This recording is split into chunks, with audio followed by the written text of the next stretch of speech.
What a wicked world. What a wicked world. A world full of mysteries. Mysteries created by human beings. Still on justice for Mohbad. You all know what has been happening for some couple of weeks, and it seems those that were carried away, they are now back. They have come to realize. And the good thing is this: majority have realized that their sense of judgment is faulty. And some might say, well, we are not spirits, giving spirits the upper knowledge of things. We are mortals, so we are bound to make mistakes at times. So don't blame us if we went along with that person, we went along with this person, we made mistakes. But the focus of everybody is justice. And that's what we are for on this platform. I have said it countless times that human beings will be the source of justice for Mohbad. I mean, talk about evidence. Human beings will make the technology available, such as CCTV footage. And also, there are certain supernatural happenings or events that will also give us justice. But let us look at this. Greed can also play and give justice. Someone decided to chat with Yomi Fabi using the handle of Adura. Adura said, "I'm not the one." Later, Yomi Fabi got face-to-face with this person. And the conversation is, okay, I chatted with you. But why is it that people are so shallow-minded? Have they pursued reason why this fellow sent this kind of message, saying the exact thing that we all have been analyzing, profiling, thinking, all this while? Let us say this guy thought about it, listen to what we've been saying, and decided to put it out there. All right. The question is this: these two individuals, were they present in Mohbad's house? Yes. Were they there when Mohbad passed away? Yes. This is the reason why this should not be handled with a kid glove. If that alleged guy, Damola, was an outsider that Adura sold his phone to, we would have said, okay, he wants to defraud the public. That would be a different story. But we are talking about people present in Mohbad's house, and someone is trying to shield, weight off this. No, this will be pursued to the last and to the end of it. Ladies and gentlemen, I just tried to brief you on what I am sure you must have heard hours ago.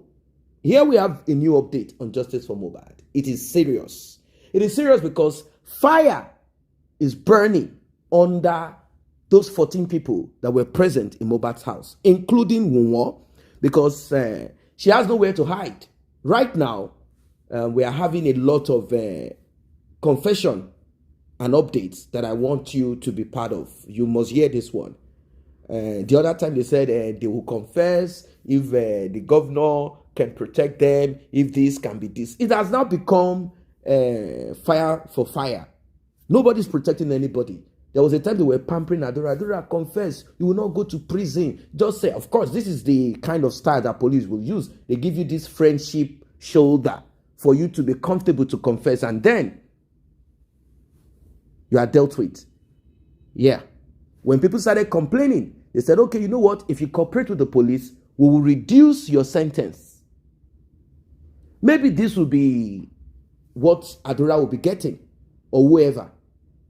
The truth of the matter is this: anyone that thinks that they can put Mohbad's justice under the carpet, they might think they are doing this for Mohbad. It is not a Mohbad thing. It is humanity. We are trying to set a standard here, saying anyone that is found culpable will be dealt with. Justice for one is justice for all. Ladies and gentlemen, without wasting your time, I want you to pay attention to this from the beginning to the end. This is serious. I call this bombshell. This is explosive. Justice for Mohbad is getting to that point that we have been waiting for. Like and share. Tap on the subscribe button. Returning subscribers and those that have been here, I say very big thank you to you. And to those that have tapped on that thanks button, the one with the love icon, $sign in the middle of it, may God bless you. May God replenish your pockets. May your pockets never run dry. If you like what we do here on Justice for Mohbad and you want to be a part of it, kindly tap on that button that says thanks. Let's get right into it. This talk. Look at what we have. We have called out the governor that is not saying, don't. If you bring the case to the government, they will prosecute. The governor is not telling you, I'm not ready to deliver justice. He has no. He doesn't have a second job. The governor look like those people that they can bribe. What is the governor? This is somebody that I voted for.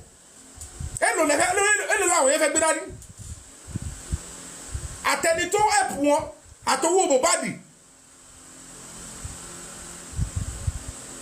Emma, it's quite sad.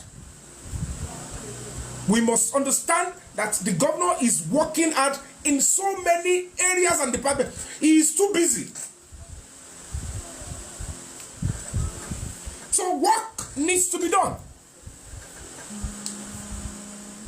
Work needs to be done. We need to work hard. We need to move silently. And if we want to do it, we need to start now. Ẹlẹ́dàá Mohbad ló jẹ́ kí wọ́n ṣerú ìtọ́ṣe sí boy yẹn. Whether he impersonated or not, who can beat his chest that that boy did not saw what happened to Mohbad when he died? Ẹni tó lóhùn rí ẹ̀jẹ̀, ẹni tí sísè ẹ̀sẹ̀ kọ́kọ́ lọ́bọ̀ òun wá Naira Marley pé Naira Marley ló pa ọmọ òun, àwọn ló ṣe báyìí fọmọ òun. So tó bá jẹ́ pé kò ṣe Naira Marley ló pa ọmọ yẹn, according to that description, and you and your sister you've mentioned Naira Marley, kí lè rò kó máa ṣẹlẹ̀? Mo ti kọjá ọgbẹ́ tẹ́ máa fúnra àwọn tẹ́ máa dúkòkòrò yẹn mọ́ o. The fact that you see people talking, touch come anyhow is the reason why you think I say that nonsense to me. But I would never spend the energy that I will spend in digging deep and ensure that I unravel this one. I will spend it to unravel that one than chasing you to come and that you threaten my life. Secondly, near Abani. So coming to do that one and create social media force and people will start deliberating and then will be diverted. Please, it's already printed. The evidence is already taken down. Abani, except I don't know what I'm doing. Except I am not called for this struggle. Ni maafi case Mohbad delay. Ni mama le concentrating life for me. Iru kuti Mohbad could maku. Share to make attempt really. To make attempt now. So mo san mo yera fún yín ni. And I'm back. E ma padà kó sí pánpẹ́ mi yẹn ni. Pánpẹ́ tó ń délẹ̀ fún yẹn kò sí tí ó ní kó sunu yín. O ṣe pé mo ra àwọn gbèsè tẹ́ ń gbé, mo ra àwọn exercise around mi. Akànwó yìí ni. Ẹ máa kó sí fully. Torí pé ajá aláṣejù ló máa ń lépa ẹkùn. Tí mọ nǹkan tó ń bá yín pò.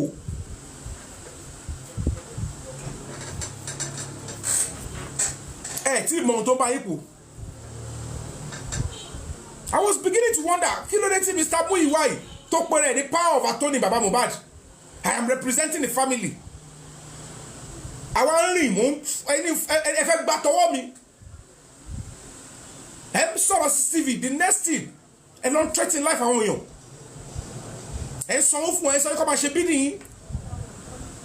And those one think by doing that, by succumbing to that fear, they have lived. Live.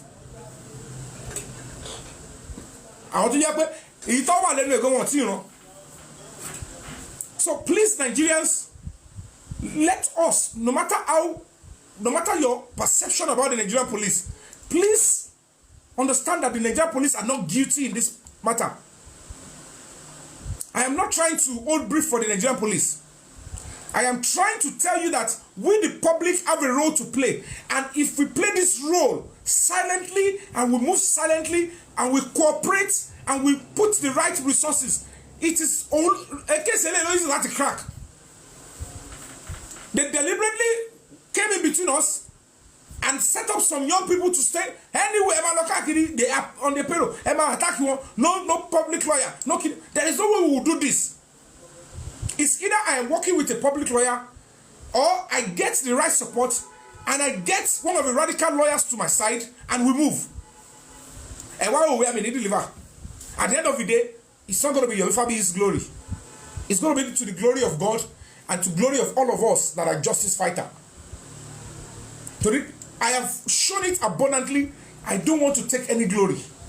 I want it to be, I am synergizing with this and that. So I was like, Osha Veje, Kosha Sopo, Nikolo Dashi. Moshe Nitra láti ṣe náà lọ fi àbùkù yẹn wá kò yáwọn èèyàn pé mi ìwà owó wá. Kẹ má rí ní rí pé iyì yẹn ni mo wá pé iyì ti wà lára rú àwa. Torí pé tó bá ti jẹ́ pé iyì tó rí from a genuine source.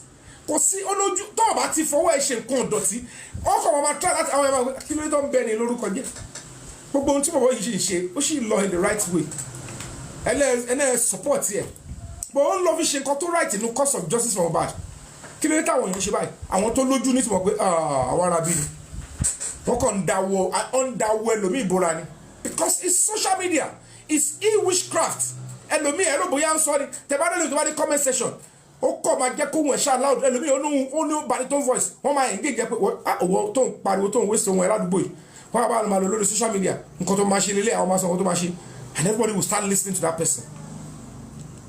You can imagine that is why one sick lady was asking me she was asking repeatedly and working with those people that were collecting money on my behalf to tell me what are you in this justice for bad for, trying to bring disrepute to me. Why would I respond to this kind of a person? I can't be dignifying everybody with response.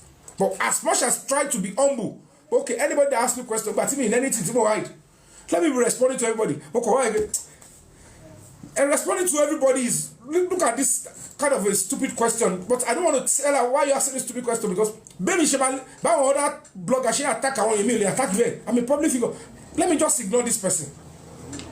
Come on, Shele, consola to like a joke with platform, Maso. Kò dí mi lọ́wọ́ struggle tèmi struggle kò lè dí mi lọ́wọ́ kí n bá tẹ̀síwájú. I expect go make attempt the Cynthia should make an attempt and sue or ask competition lọ sọ́lọ́pàá pé so person o tọ́mú lọ sí kirikiri ó parọ́ mọ́ òun ló pa Mohbad o kọ́tì ẹ̀ kọ́kọ́ tún charge bọ̀bọ̀ yẹn sí bóyá kò ní prove point pé níbo make an attempt and let's see. Try and tell the boy that he's lying. Because I know certainly, mo fi Ọlọ́run bá búra, the kò sí nǹkan tó fẹ́ gbà lọ́wọ́ bọ́ yẹn. Ihun tó ti orí fóònù tó ti fi sí yẹn, ó ti bọ́ síbi tí ọwọ́ anybody ò lè tẹ̀ mọ́ láíláí. Tí ọmọ yẹn bá rí full support, orí eré ló bá sọ pé tó bá jẹ́ pé nǹkan tó wà lélele, tó bá jẹ́ pé agbára àwọn yẹn máa gbálẹ̀, wọn ò ní rí mi lọ́lọ́ yẹn because for now he will be thinking, wọ́n sì lè withdraw case, tóun bá ṣe tiwọn, tóun bá dákẹ́. But to marry alternative power, if maintain the to so ko fún aye gbogbo ìtàn wọn gbé ẹ lọ court yẹn ó máa domi the guy will speak the truth. Sorry guys. Hello the law.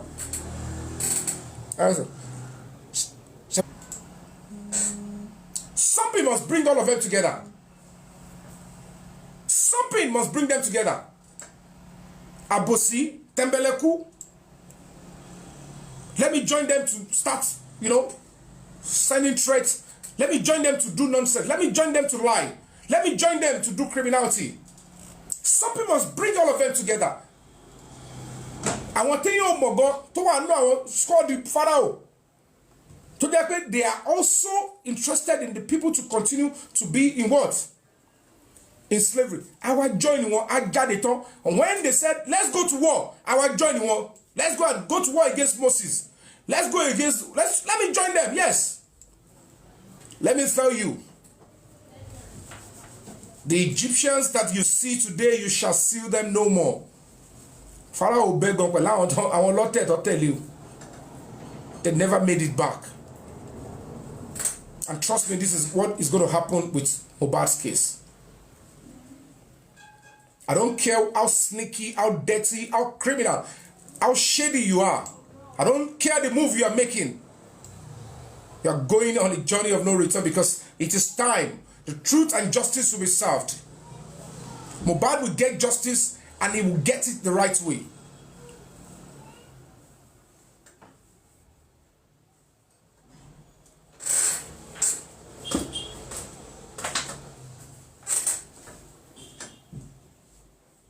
He will get it the right way.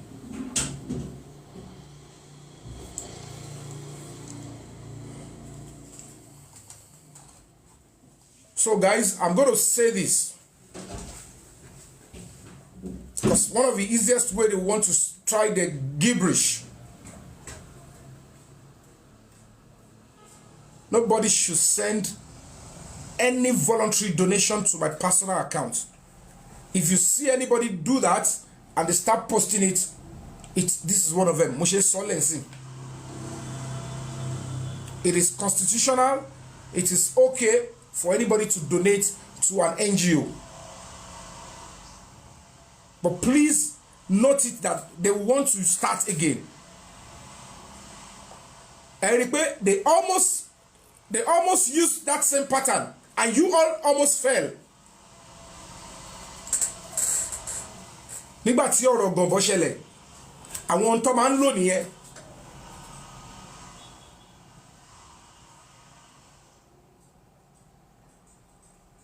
They said, oh, Mr. Yomi, and then they sent money. And it was send owó láti support. Tẹ́ bá sọ pé nǹkan báyìí, nígbà tí mi ń ṣe àròbó, tí mi ń ṣọmọ ọwọ́,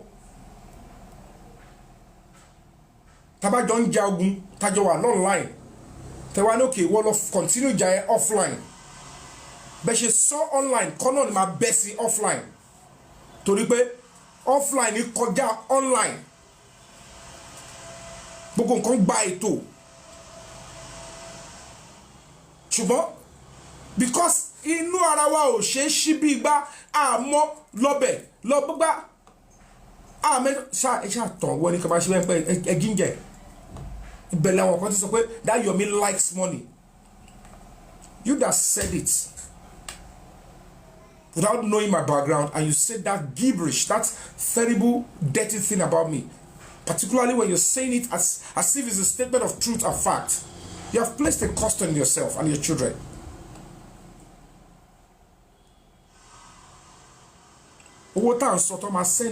They sent it almost about 6 p.m. Nigerian time. And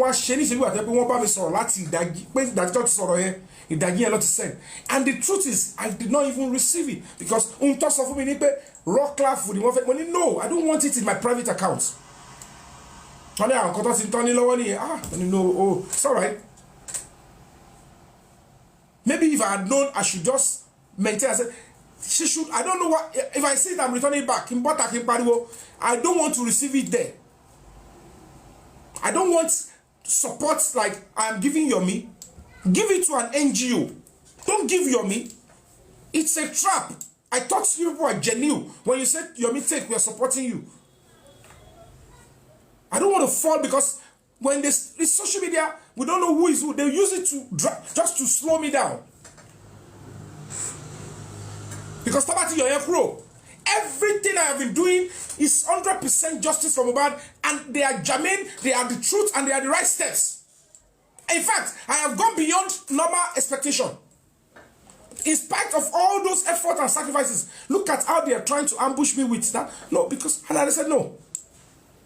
And while I was trying to maintain my stance, you are not the one they sent message to. I only shared privileged information with you.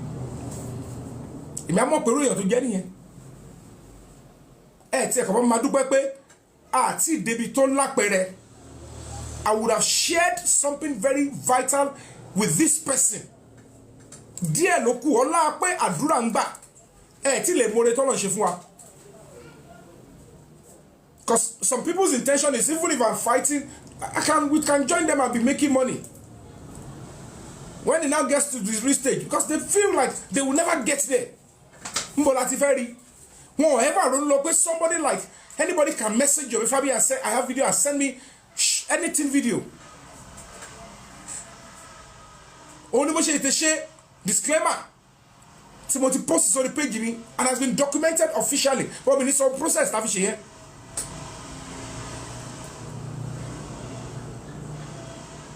That disclaimer that you're seeing. No, need responsible for any to be anything videos on social media. Because I know they exist.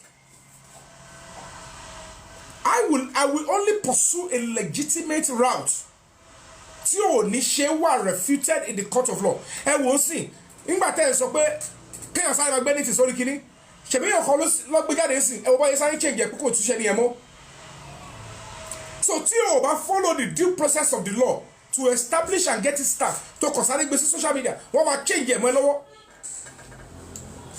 Béèyàn gbé ní fídíò jáde sí, even kó jẹ́ ohun tó ṣẹlẹ̀. Some people will still look for a way to start litigation.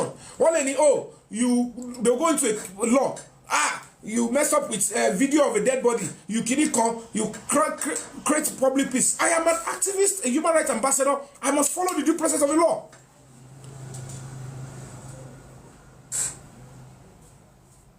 I would never have taken. I would have secured all those things under the law. They would have taken action, get the truth out before I even show anything to the public. Because so you don't come in justice, always take time. But it must never be delayed.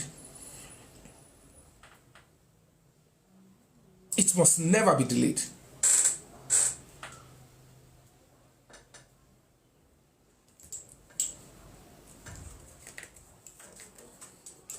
And that is why it is very, very important. Very important.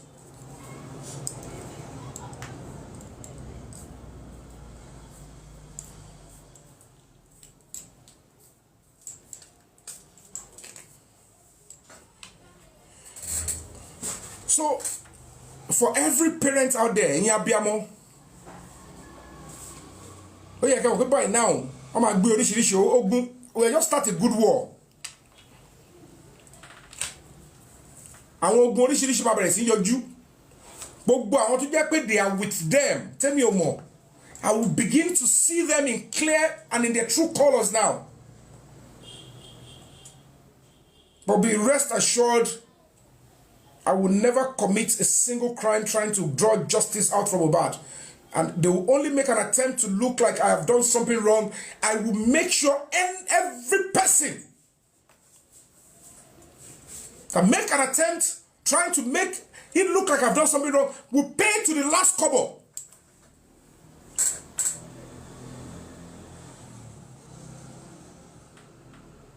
They will pay your baby law court on Iro. I will make sure I pay the attention and you will pay everything back to me in restitution.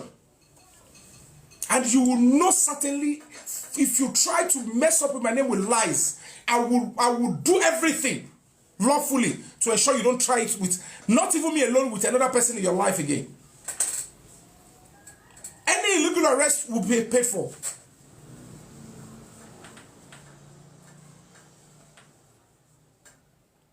I can't fight it alone. I will need your support. I need you to volunteer if you're honest. It's crystal clear. People, they are rats. There are moles. And to catch a mole, you need to set a trap.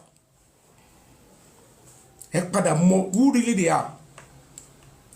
The fact that a young boy, Ilutoba Fegboro, any society that understands that spirituality controls the physical, a young boy who just began his life was spied and they buried him.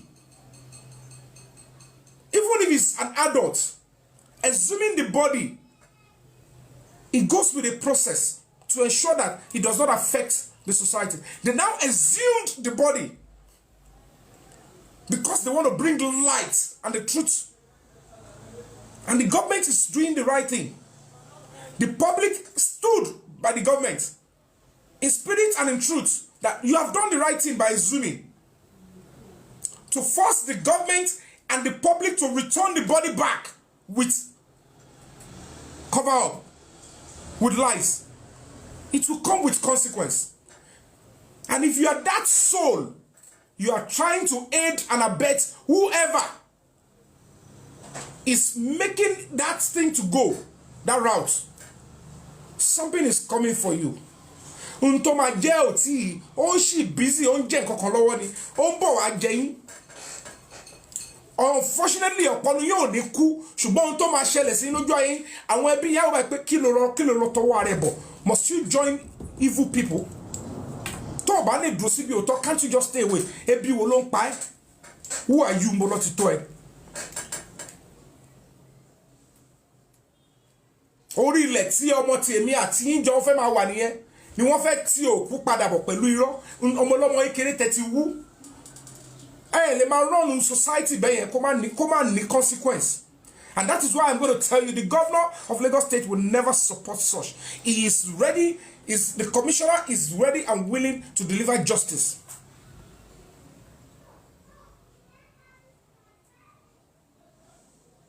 We just have to do right by them. If you want the government and the government officials to do right by us, we seeking justice should do right by the government and the police too. We must not lie to them. We must cooperate. We must give them information where necessary. It's part of the policing act and procedure. The police will rely on the public for credible information to prosecute and forestall justice and peace. Olakpa does not, it would never tell you that it is only we that can always find the truth out. They know certainly they will rely on the cooperation of the public. And that is how we should be raising our children. We must be able to look into a society where children will be trusting police, including children of police officers, that the children can trust police officers when they see one. And they'll be able to speak and stand by the truth. That is when a police officer is having a successful career. That is when a governor is having a successful career.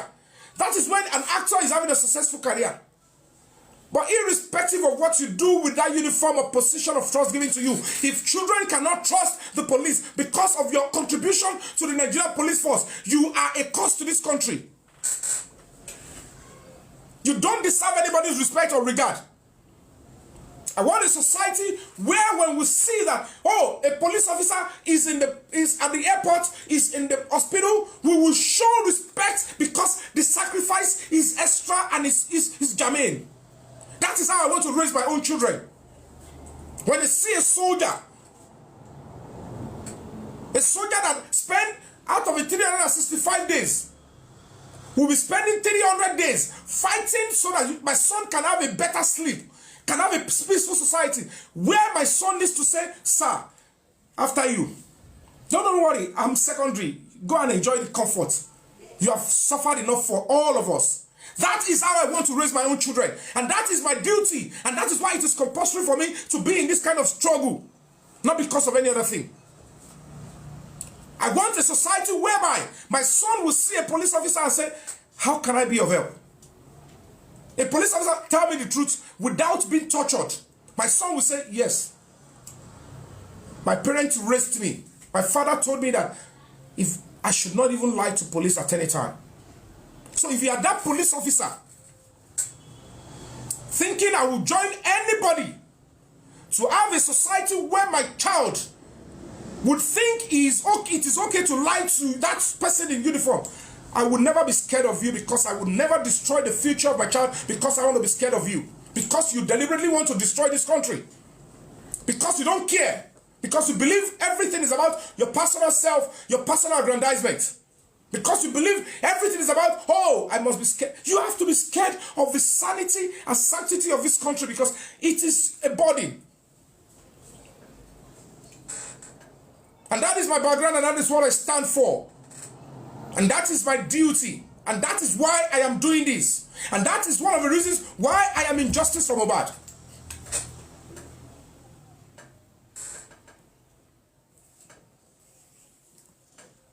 It's quite sad. Quite sad.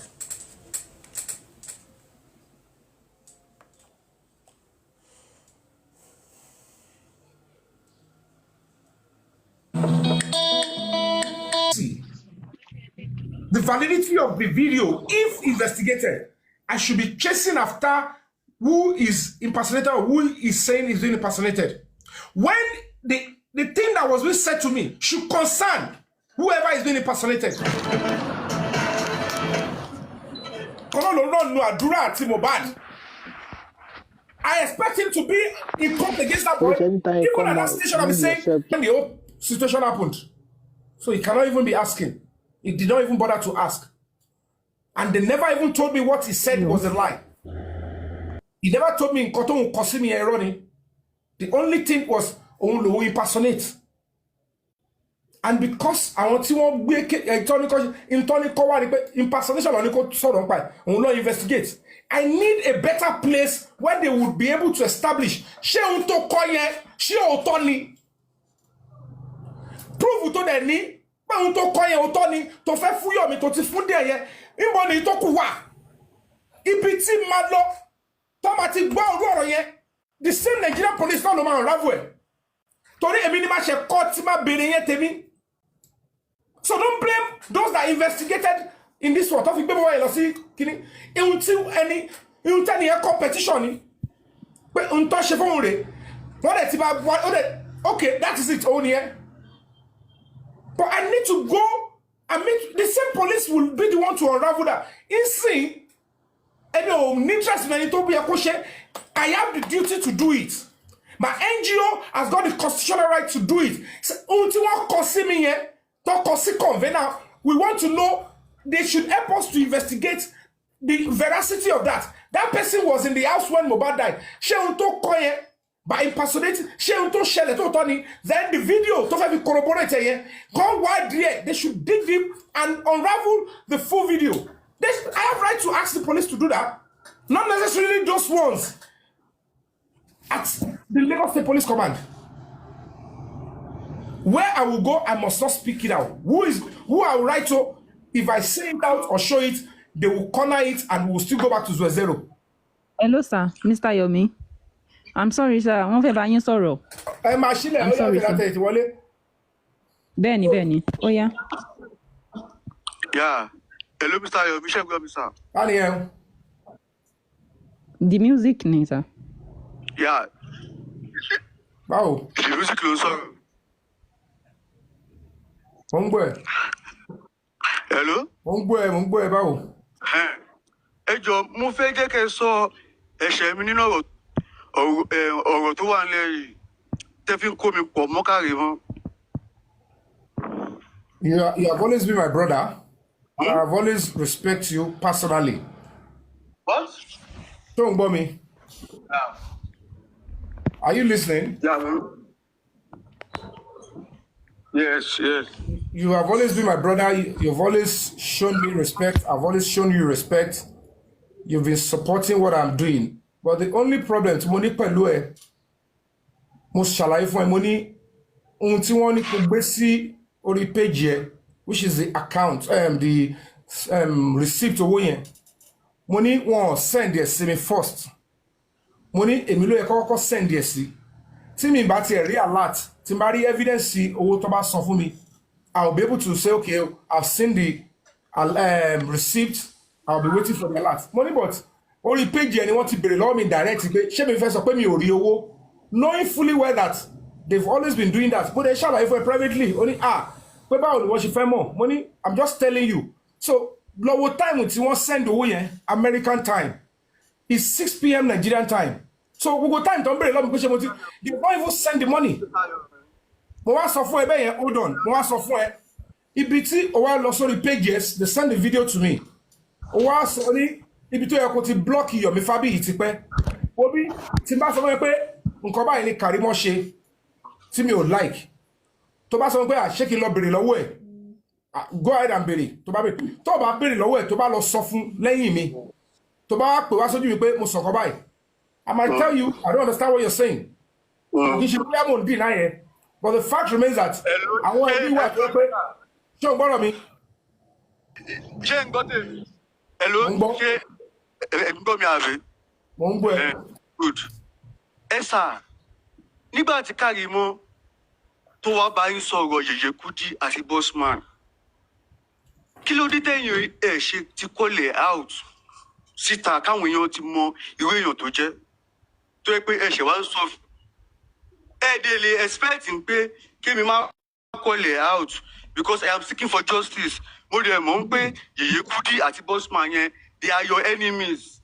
Oh yeah, me. See, I'm not saying. I don't want anything that will distract the justice. But the music, you might be on the right path. So, brother, me. Nígbà tó ní ọ̀rọ̀ Yèyé Kudi àti Bossman òun fẹ́ bá mi song pie. I get what I'm saying, and I told you in confidence, money all over me song pie. I get what I'm saying, only but I see no basis for that because those people they try to ruin my name. Kò yẹ kẹ́ gbọ́rọ̀ yẹn sínú rárá àtọ̀.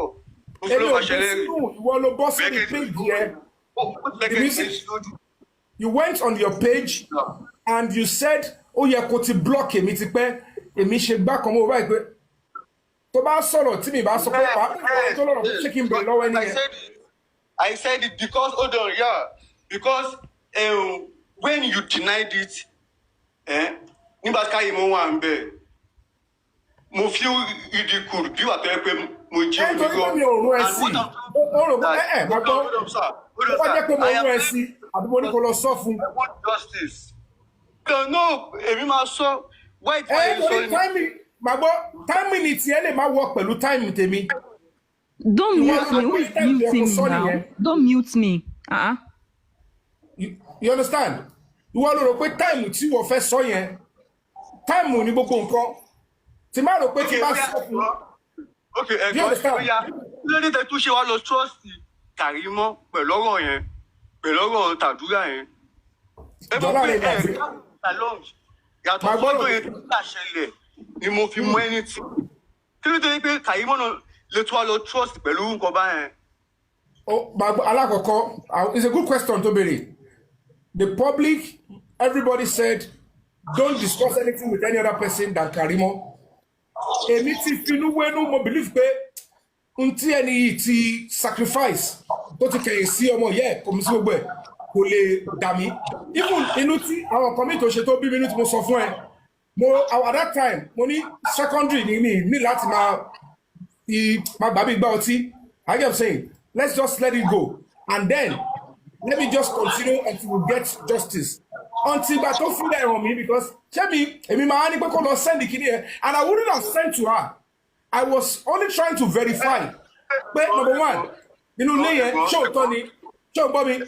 Number two Andrew yẹn mo dẹ̀ ní contact the music kó verify mo dẹ̀ bèrè lọ́wọ́ ẹ̀ mo ní ṣó bèrè lọ́wọ́ ẹ̀ mo ní kó bá mi sáré bèrè lọ́wọ́ ẹ̀ pé ṣé Andrew yẹn ṣàdúrà ni mò ń bá sọ̀rọ̀ mi ì mọ anybody mi ì mọ Andrew anybody mi tìkì tó rìn jìnnà mo máa rí confide inú yàn and stage tá wà yẹn èmi náà ti láti sọ̀rọ̀ lọ́wọ́. Èmi náà sọ mo ní pé the only person tó fún mi ní clue kò lè tún ṣe clue gan ó kàn béèrè username Adura ní lọ́wọ́ mi òun ni Kàrímọ́. èmi mo ní kó bá mi béèrè so wọ́n lè bá yẹ ká wá ṣe mi ò mú ẹni bí ṣọ́ngbọ́n mi dìbísì ìjọ mi ṣọ́ngbọ́n mi irú ìtò wá fi wá bọ́ta yẹn tó wá lọ sọ tó ń rí dínkù mi pé ó yẹ kó ti block mi yẹn. ẹ̀rọ tí mo yẹ sọ yẹn ló make sense because mi ò fẹ́ nǹkan tó máa bá justice jẹ́ ó yẹ tí mo yẹ fẹ́. ìtẹ́mi ṣe ló máa bá justice jẹ́. ló make sense ẹ̀gbọ́n ẹ̀yẹ́ kì í sọ̀kọ́ fún yín ká ní pé mo wà ìbọ̀kù lórí ọ̀rọ̀ yìí ni Kàrímọ́gò ní ìmọ̀ àti lọ ṣe kò ní ṣe mọ̀ tí mò ń sọ. Oh yeah me, but it's all right. Like I said, I'm lolodi anybody. I can say. Bẹ́ẹ̀ question kọ́ lọ́wọ́ yín, ẹ̀gbọ́n bẹ́ẹ̀ question kọ́ lọ́wọ́ yín. Ṣé gbogbo nǹkan tẹ́ máa send fún mi? Ṣé mo leak anything out rí ni? No, not at all. Not at all. So ní ọjọ́ ìdẹ̀kẹ̀rẹ́ nígbà tí ìjà yẹn ń ṣẹlẹ̀ lọ́wọ́ ìgbà yẹn ni wọ́n send kódà gan èyí náà dé wà ní láìfù ń bẹ́ẹ̀ presently mo dẹ̀ display kìíní yẹn the same way tí mo ṣe máa ń display àwọn nǹkan tẹ́ máa ń send sí mi náà ni mo ṣe display ẹ̀. No, you're okay to display it. So, for the personally, mo ṣàlàyé fún ẹ pé wọ́n send ẹ̀ sí mi, I'll make use of you. láti bring me down because by you posting it before me seeing it. Ẹ̀gbọ́n náà wọ́n make use of me. No, wọ́n make use of me because ẹ̀yin àti Karimo lẹ́jọ́ ń sọ̀rọ̀ lọ́wọ́ tẹ́jọ́ ń argue. Oye, ìyá yẹn dẹ́ send it to save me. So kí wá ní 40 mi. Ìyá yẹn gangan ló send ẹ̀ sí wọn. So ìyá yẹn ló send ẹ̀ sí ọkọ Karimo. Ìyá yẹn ló send ẹ̀ sí mi náà. You should have asked her, she to send the owó sí. Èmi lè máa kọ́ mọ̀ bóyá send owó. The point is, they didn't show me evidence they sent money. They sent the money the wrong time, and they were trying to rubbish me with it. Ẹ̀dúró náà, ṣé èmi mọ̀ pé fẹ́ ṣe anything? Ṣé mo mọ̀ pé fẹ́ ṣe anything ni? Òun ò sí ẹ̀sìn mi. Nígbà tó ṣe bẹ́ẹ̀ yẹn, mo wá ṣàlàyé fún ẹ, mo bẹ́ẹ̀ sọ̀rọ̀ personally, mi bẹ́ẹ̀ gà náà. Mo ní the music, mo ní look at what they made it. Mo ní ṣọmọ pé receipt to post yẹn, they didn't even send to me, and they send owó sí. No, ẹ̀gbọ́n, èmi gan ni mò ń bẹ̀yìn. Listen, Brother Yomi, can I say something here, please? You see, the music, let me be honest with you. The music, let me be honest with you. This is damage control you're doing. You're doing damage control because initially you're with Karimo, not until you and her have problem now. You're trying to come and make, see, Drama Queen, the music is a straightforward person, you know. No, but the thing is now they've fallen out. They've fallen out with Karimo. They've fallen out. They've fallen out. So let him just come and clear himself. Let him not make it look as if he was with you all through. He wasn't with you all through. Let's be honest, Joe. That's my own. But trust me, I am not here to pick enemies. My own is to explain that I have nothing wrong against him. If it would be when he said he would have blocked me off. I am saying, yes. That was where I had to go and block him. Like we saw it. We saw it. So immediately I went to block. Like you can't be saying this to my name. Kini Mwakiri. I still understand. It's just like he even go call me the house, go calling, I will black me out. Guys, Mr. Yomi, please. It's all right. Argument. It's okay. The whole world, not only Nigeria, all over the world trust three of you. Then, because of the music and I keep pressing both of them. Yes. Not because of anything, but because I needed me to confess. But unfortunately, I am happy you can see better now because because the music control that established in it. I was thinking what you were doing was anti-justice. That was why he was angry. Now he can see better. And it's not late for anybody to like justice. Even I don't know if people will still believe Karimo, but if truly she wants justice, truly, only she might make a detour. I am saying, so that because at the end of the day, everybody come as a share justice no it will not determine whether justice or not. Wọ́n bèèrè lọ́wọ́ àbáyẹn gbogbo àwọn tó ń sọ rubbish àbáyẹn láti spirit Mohbad ló ń distract ló ń push wọn tó ń sọ rubbish tó fi ń fall apart because so that kó lè wà lórí panel yẹn láti continue ọjà fún justice òun so ẹ máa rí i pé gbogbo nǹkan tó ń ṣẹlẹ̀ kò ṣe normally. I can't move back to her. It's not. See, let me explain. So Karimo does not have anything to offer me. Mo kàn pọ́nlé ni òun mo ṣe sọ clearly. That I'm not relying on her for anything. I only appreciate the fact that if she's left that side, come on, join Wunmi, to sacrifice, huge. But to to change the mind, to tell me or demo. Whatever I need you to say, it's on our own. I don't want to say we are a brand of yourself. Everybody already knows you. You are a brand for yourself. Everybody know you are a celebrity, and we have been watching your movie for long.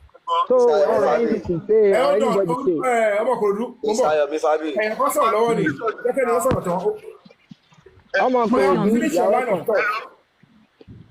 Hello.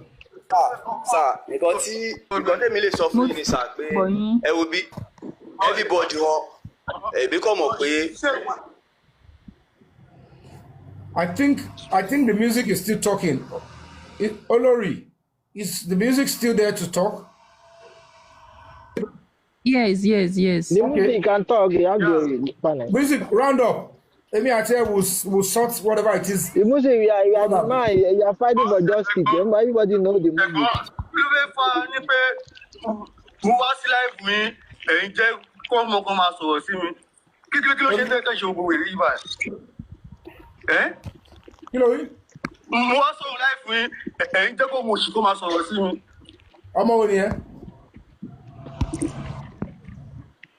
Ṣé ọmọ rẹ̀ tó sọ̀rọ̀ sí mi lórí live yìí ni? Dani, ta ló sọ̀rọ̀ sí the music? I can walk outside the framework of the social media and come back and give feedback to people that are doing justice. Let's take the life around, let's say. They can do whatever they want to do. They don't need me. They don't need Baba Mohbad. They just need to go by the law and work with the police and the government of Lagos State. And the government of Lagos State and the police, they are not in any way biased. Just make sure you go to the right section of the police and take the right course to them. They will do your bidding and they will do the right thing. But for Babula, we have been made to believe that the police were not doing anything, and it's a total lie. Even the police and Lagos State government are willing to do the right thing. The commissioner of police receives nothing less than 200 petitions in a day. So if you see a petition, and we go back, you will only read him. Okay, there is a call for action here. Go and do it and report back to me. You won't know that is what happened. You will think, oh, he's the commissioner of police. It's an insult. Commissioner of police, governor.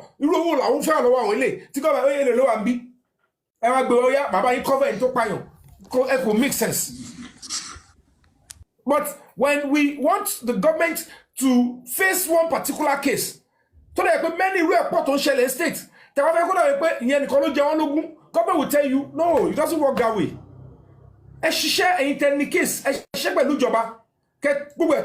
When you bring out the right information, it's not a crime to continue to call out the government or the governor. We have right to speak truth to authority.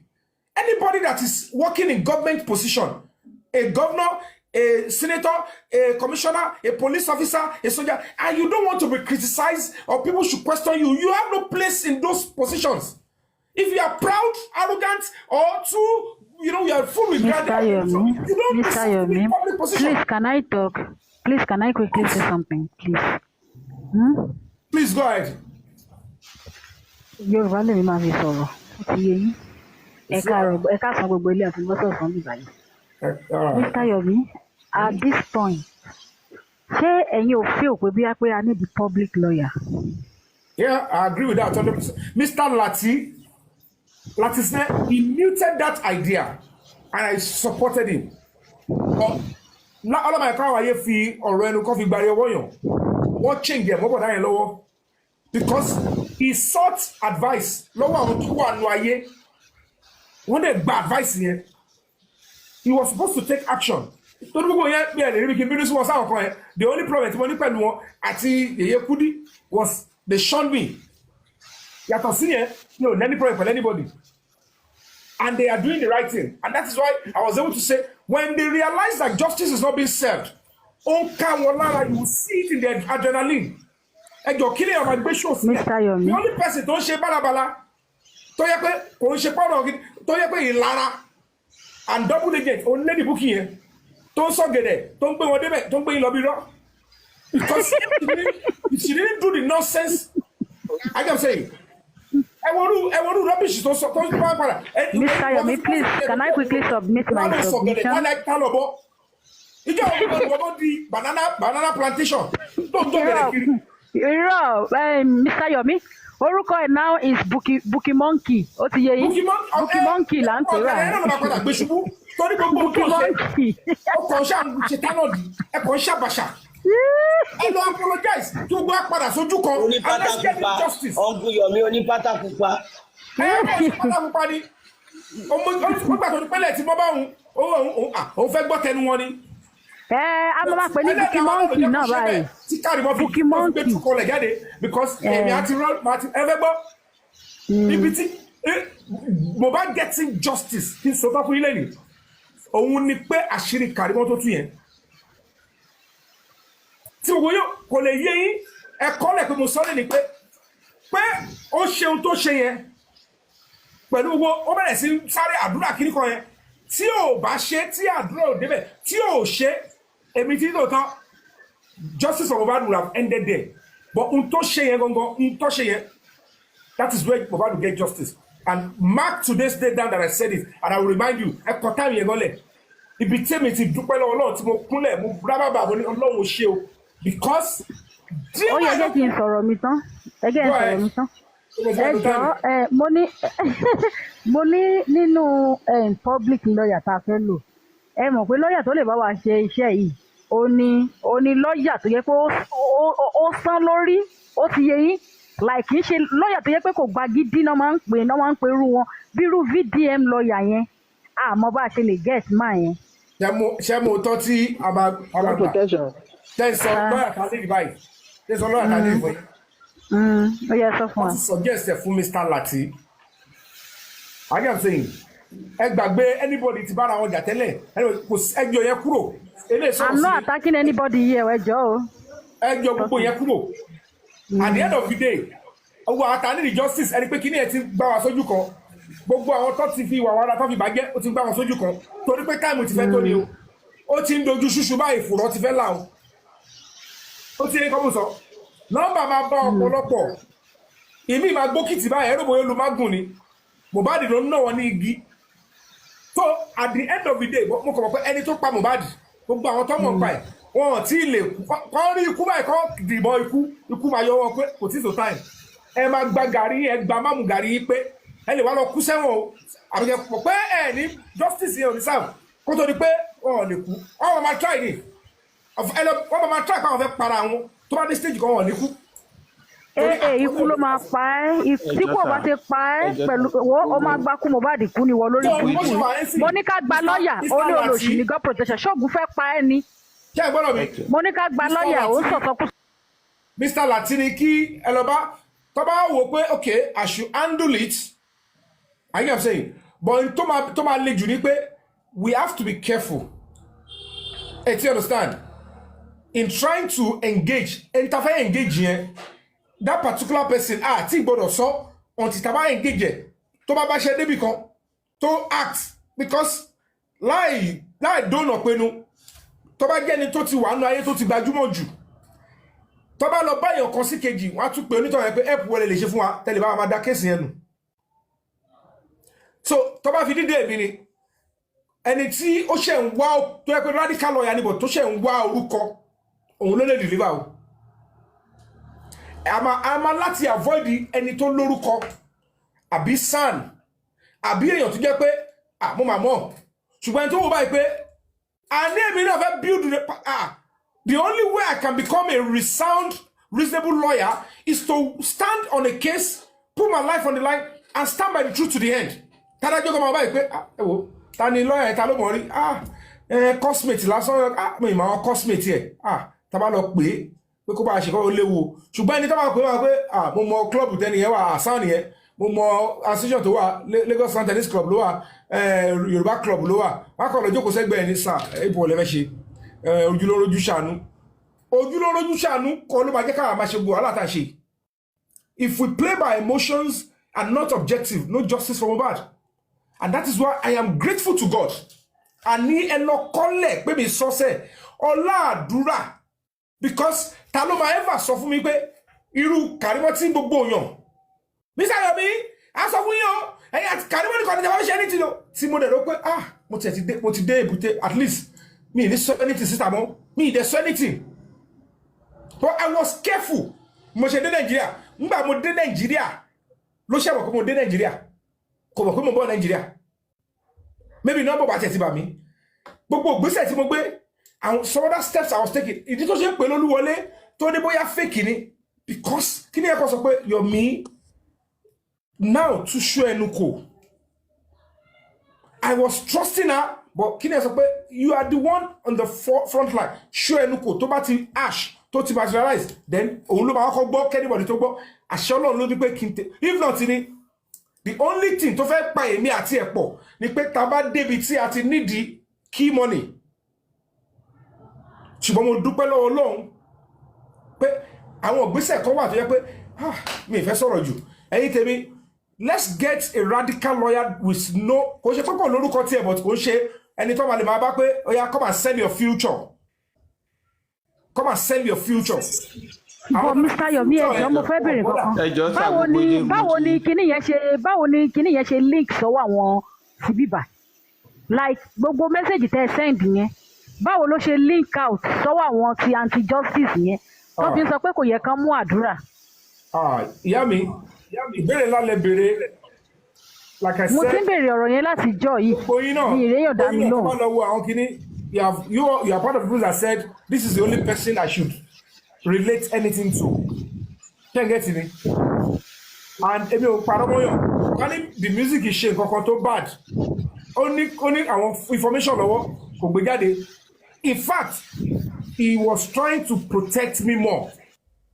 Èmi ò parọ́ mọ́yàn o nǹkan ẹ̀kọ́ tó ṣe ni pé being his nature ó ti rò pé dáhùn pé àbí Mr. Ami ń dáwọ́rú ọ̀ bóyá ó rò pé èmi ni mo lọ sí ọ̀dọ̀ Papa Rhino later làwọn sọ fún pé ṣé mi mọ̀ pé Papa Rhino àti the music ọjà ó normal fún kó bínú because àwọn àìpé ẹ gbọ́ pé mi àti èèyàn báyọ̀ ọ̀tá mi ni èmi àti ìlà jọ ń ṣe nǹkan secretly ẹ̀tú wa lọ́bẹ̀ ó normal but ká ló bèrè lọ́wọ́ mi ni wàá ṣàlẹ́ mi lọ́bẹ̀ mo ń ṣe show lọ́wọ́ ni and the reason why I came live while waiting for the petition tí mo mú lọ sí pàǹtí àti other signal tí mi face ọ̀gànbọ̀ ni pé I need to quickly refute kó tó ba evidence ẹ̀jọ́ mi lọ́wọ́ kó tó sọ pé kíní kan àdúrà ẹ̀ kò ṣàdúrà kíní kan ní pé ẹ gbàgbé bóyá ìṣẹ̀lẹ̀ ọmọ aráyé wọ́n ti fẹ́ yí mọ́ mi lọ́wọ́ o gbà yẹn mọ̀ pé bóyá ò tí ì rí wọ́n ti fẹ́ yí mọ́ mi lọ́wọ́ evidence tó wà lọ́wọ́ mi ó wà very damning o wọ́n ti fẹ́ change ẹ̀ mọ́ mi lọ́wọ́ pé kò ṣe kíní o ìyẹn ni pé kò tí ká lójúlówó evidence náà ni mo gbé sọ́wọ́ lady tó jẹ́ pé ojúlówó evidence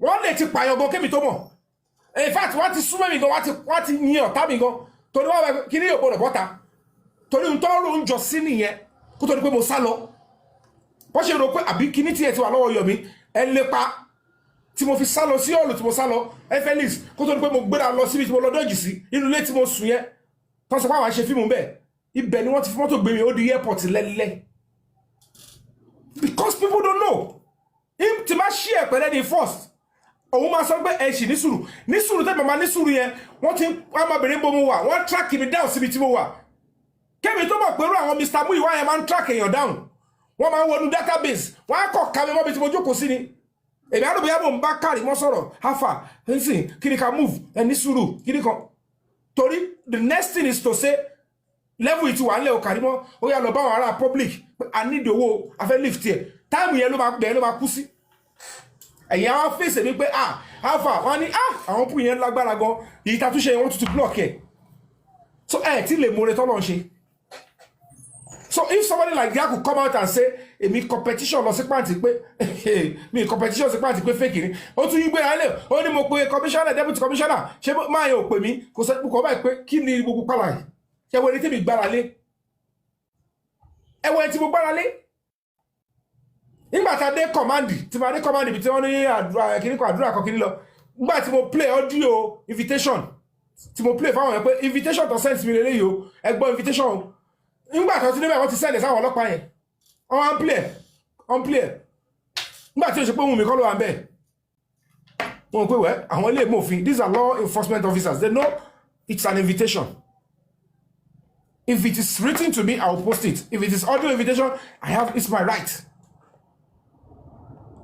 ọ̀dọ̀ ọlọ́pẹ́ deputy commissioner of police Yomi ẹ̀ ṣe kíní kan ó tún wọ́ tó lóhun àṣìṣe papọ̀ tó lájọ́ ṣé deputy commissioner of police pàǹtí yẹn ṣé kò sọ fún ẹ pé kẹ bá play voice or play voice òun bolo ti bá mi sọ he only called me and said wọ́n ní pé lọ play voice ṣé mo ṣe ohun tí ò dá ni mo ní ṣe ohun tí ò dá sà nígbà àbádé bẹ́ẹ̀ wọ́n ti ẹ̀ mẹ́nubà he embraced my son took him on his table go and give the boy drink he gave him money caught me that I said it and I said my petition I need to say don't worry Mr. Yomi trust us we will investigate address Adura ni mi ò tí ni wọ́n bá ti lọ gbé because they asked me for the address mo ní mi ò l'address ẹ̀ because n tẹ́mi competition on èmi ò impersonation lọ ọmọ investigate tèmi in tó ń kọ lọ sí command tó ti pè mí victim lèmi ń bẹ̀. Either way, I'm still helping the police.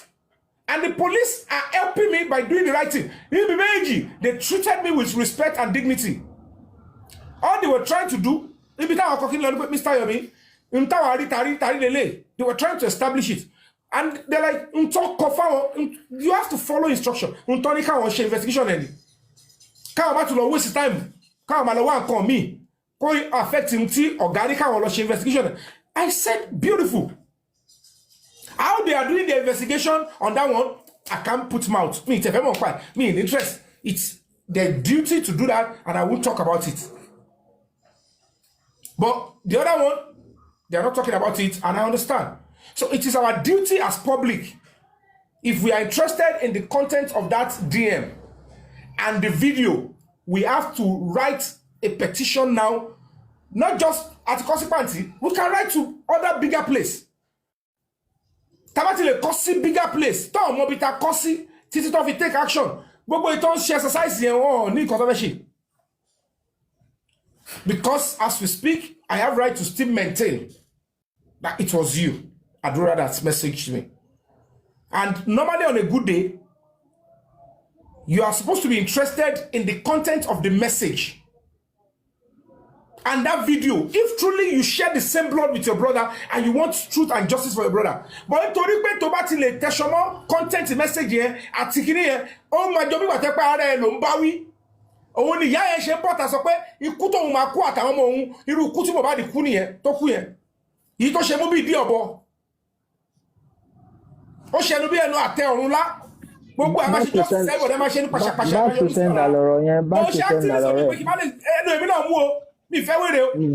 Back to send alore. Yeah,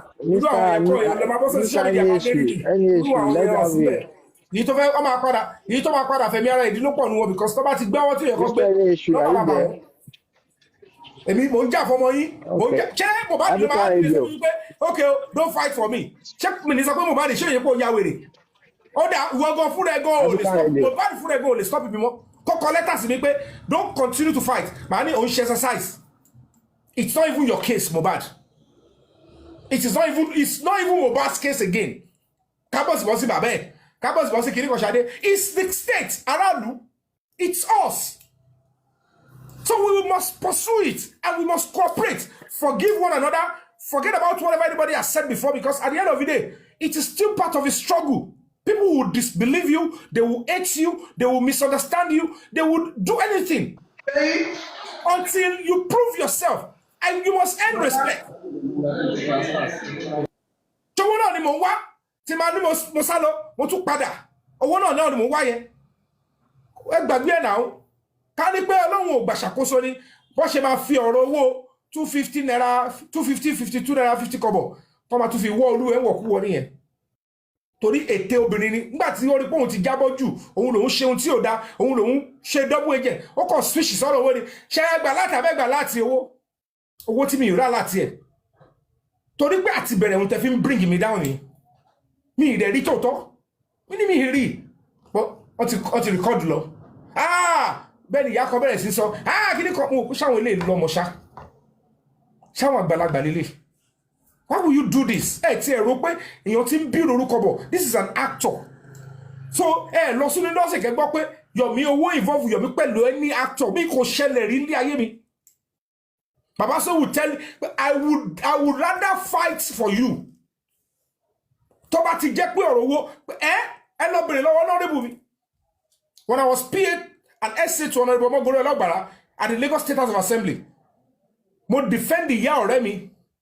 Ìyá yẹn wà nílé opó àwọn ẹbí fẹ́ gba lé lọ́wọ́ ẹ̀ wọ́n fẹ́ ṣe gbọ́ ẹ̀ ikọ̀ ni wọ́n ṣe fi kíní rin bẹ́ẹ̀dì ó kàn fi ya rẹ̀ lọ́wọ́ wọ́n bá lọ pọlọ́pàá tí mo rí sójú mi kò sí tó kọ́ mi pé it's family matter. I can't allow injustice. And I told the police, I said, sir, this woman might go into trauma or shock. She just lost her husband 4 days ago. And you want to arrest her while she's in the morning? I saw what happened. You can arrest me in her place. Let me go and explain to your superior, because this is oppression. They just want to use the police wrongly. And I am duty bound to protect so that you won't do anything, so that the public will not say police is you're oppressing somebody in the morning state. She has not committed a crime. The man said, really? I said, on my honor, Mudera, you ID card me fun, that I'm PA to Honorable Bara, representing this constituency at the Lagos State House of Assembly. Please allow me. I have nothing to gain covering up if she has done something wrong. Okay, let's go. We got to this. I told you all not to be baby shape lo. Oh my kuni. Oh my oh don't you record. You my book it. I'm not after you. I'm only speaking my truth. Nígbà tí Honorable máa gbọ́ láti Aláùsá tó máa drive láti Aláùsá dé station yẹn, he was telling the man, he said, wait, I understand my PA is detained here. That is the first and only time I will sit at the counter. So I understand my PA is detained here. First thing I want to tell you, officer, if you say my PA is stubborn, he argues, but if you say he stole or you do anything, think very well, because you are starting a case with me. Anything you do to my PA, you are doing it to me. So who complained about my PA and what was the reason? Maybe a dark kind of road. Guy goes, no be me. Now this family, which Darosa. Police station no kuku. Honorable and I was silent. I didn't say a word. When my boss is talking, I keep quiet. That's the training. Even if he's abusing me, oh, you know what I mean? I told you to go there and you didn't go. You are fired. You are sacked. Even if I know he's not saying the right thing, or he's saying it just for a call, it's my duty to keep quiet. When everything is going to say, thank God they didn't say a word. I appreciate your silence. I'll just tell them you are beg. Go back to the office. Thank you for covering me. That is our training. Because he might be doing it to save the constituency. I want training our body here. So I served a full term. Go to Lagos State House of Assembly. They will tell you money, stealing, or taking what does not belong to, take your FAB out of it. Well, as you can see, this matter is getting heated up. Who do we have as opposition now? Even though that person still wants to present herself as seeking for justice. And this person has vowed and promised that we are going to find out very soon that Yomi Fabi is not seeking for justice, but looking for ways and means to fleece members of the public. Now, there are two things that I have observed. Yomi Fabi puts in 90% of his energy on the talk. I'm using that word carefully. On the talk of justice for Mohbad. You know, there is a talk on justice for Mohbad. And also action on the same quest for justice. We cannot rule out the camera that he kept on talking about, even though the police had said there is no camera and people had forgotten about it. We can't rule that out. And we have said it times without number on this platform that CCTV, there must be a private investigator that will go on ground to find out, to establish all of these things. The reason why this became complex is because Adura, who is supposed to be by his own brother, someone who lived in that estate, he should have been the one saying, look, this is what and what we have in that house and outside of that house. But being that his own mom has bought him already, it is difficult. So Yomi Fabi kept talking about the camera, the CCTV. They said he wants to use the CCTV as a means to fleece the members of the public. Yes, it is possible that he can. But then, with that information, did it kind of bother Mohbad's father? Like, wait, hold on a second. Why don't I, as father, I live in Lagos. Why don't I do the needful? Why don't I just go with some entourage and let me move around that facility? Or send someone to do it underground? Did he think of it or not? Well, till today, I don't think there's anything of such. Also, when I looked and I thought about it, I said to myself, this conversation that Yomi Fabi had with whoever, even if, I'm using that word carefully, because I'm not in the position to decide on it, even if it is not Adura, whatever that person said, is that not supposed to be a kind of in or pathway for Mohbad's father to push and press and say, okay, it's time for me to deal with this situation this way? He said he came to the police station and what he heard is that it is not Adura that sent that. To him, it's like, how can Adura do such? He said he has not spoken to Adura ever since Mohbad passed away, that they are giving him food, giving him money to make sure that it doesn't come to him. What does that tell you about Adura?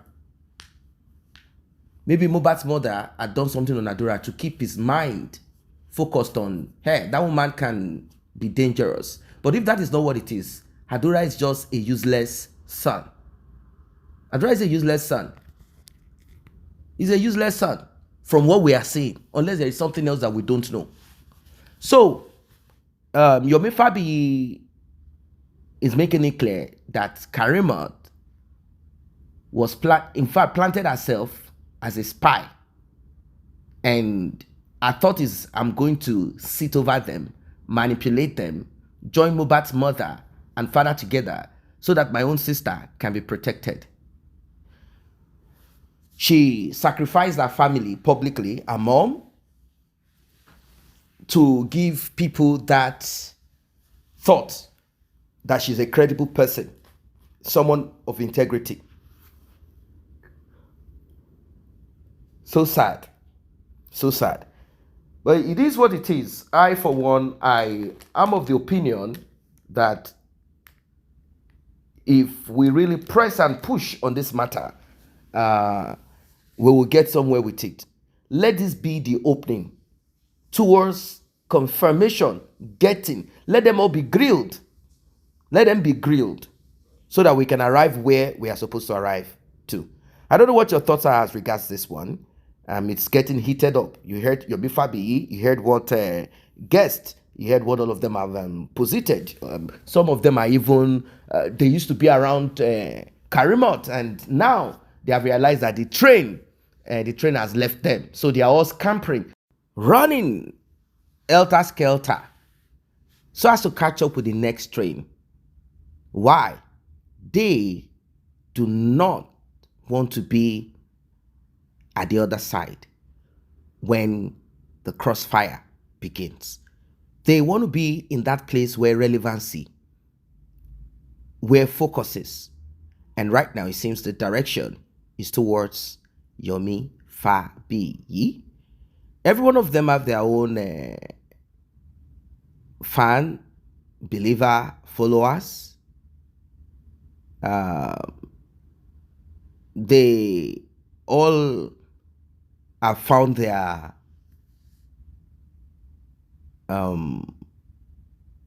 they found their own family. They found their family. They found their tribe. So if you go to Buki Jesse, if you go to Yeye Kudi, if you go to whoever, everyone has his own tribe. We have people who are doing the cross-pollination. But it's all right. It doesn't matter. The most important is justice for Mohbad. In between this, we might have some fracas, social media, fight, physical, whatever, what forms, whatever form. It is bound to happen. With this, we will be getting to understand, we will be seeing those that are for and against, that are moles and spies. We'll be able to see them all.